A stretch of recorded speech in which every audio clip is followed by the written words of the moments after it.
नमस्कार शेळी मेंढी पालक मित्रांनो, चाकण येथील बकरी बाजारामधून मेंढींची लहान पिल्लं विकत आणून सुरू केलेलं मेंढी पालन.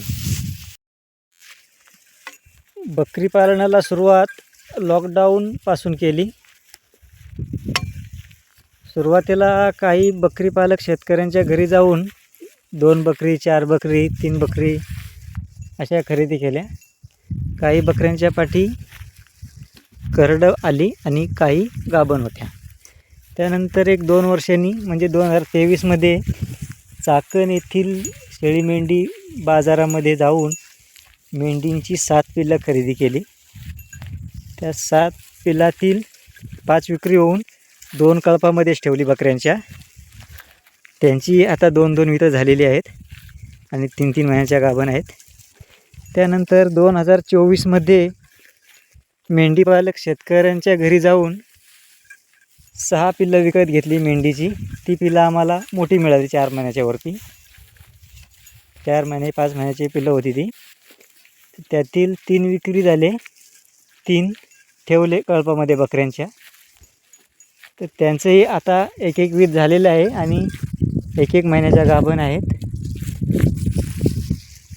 2025 मध्ये ऑगस्ट महिन्यामध्ये पुन्हा चाकण बकरी बाजारावरती जाऊन मेंढींची 7 पिल्लं विकत आणली. त्यातील 5 शिल्लक आहेत, 2 नर विक्री झाले. अशी बकऱ्यांसोबत ही सर्व वाढलेली मेंढरं आहेत. बकऱ्यांसोबत त्यांना थोडी पुढे पळायची सवय लागली होती, पण मी 2025च्या एप्रिलच्या दरम्यान ज्या काही माझ्याकडे गावरांमध्ये बकऱ्या होत्या त्या सर्व बकऱ्या मी विक्री केल्या आणि फक्त ही मेंढी आणि मेंढरं आणि मेंढींची पिल्लं वगैरे आणलेली विकत तीच ठेवून दिली.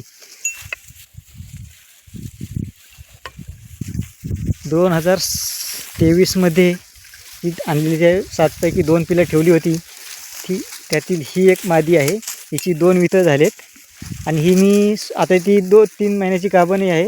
3 ते 3 महिन्याचे जास्त होईल. आणि ही मी त्यावेळेस लहान पिल्लू असताना 1500 रुपयाला घेतलं होतं 2023 मध्ये.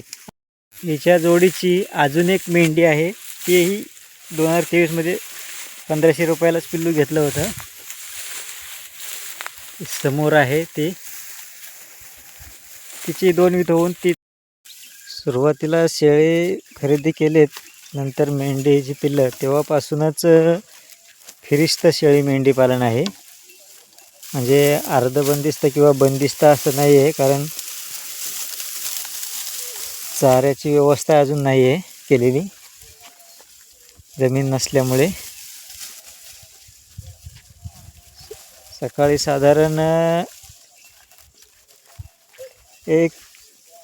साधारण 9 वाजता सोडल्या तर 12-12:30 वाजेपर्यंत घरी येतात. दुपारी थोड्या बसल्या घरी आपल्यालाही टाईम मिळतो जेवायला वगैरे, थोडा आरामही मिळतो. नंतर 3 वाजता सोडल्या, 2:30 ते 3 की 5:30-6 वाजेपर्यंत घरी येतात. काही बकऱ्यांच्या गळ्यामध्ये घुंगर आणि घंटीचा आवाज येतोय, तर ते असे उंच गवतामध्ये चरत असताना त्याचा आपल्याला उपयोग होतो. एखादी मागे राहिली चरत तर, किंवा ह्या असे जंगलामध्ये जेव्हा चरायला जातात वरती, तेव्हा उंबराची झाडं भरपूर आहेत आणि उंबर पिकत असताना उंबराची फळं ती खाली पडलेली बकऱ्या आवडीने खातात.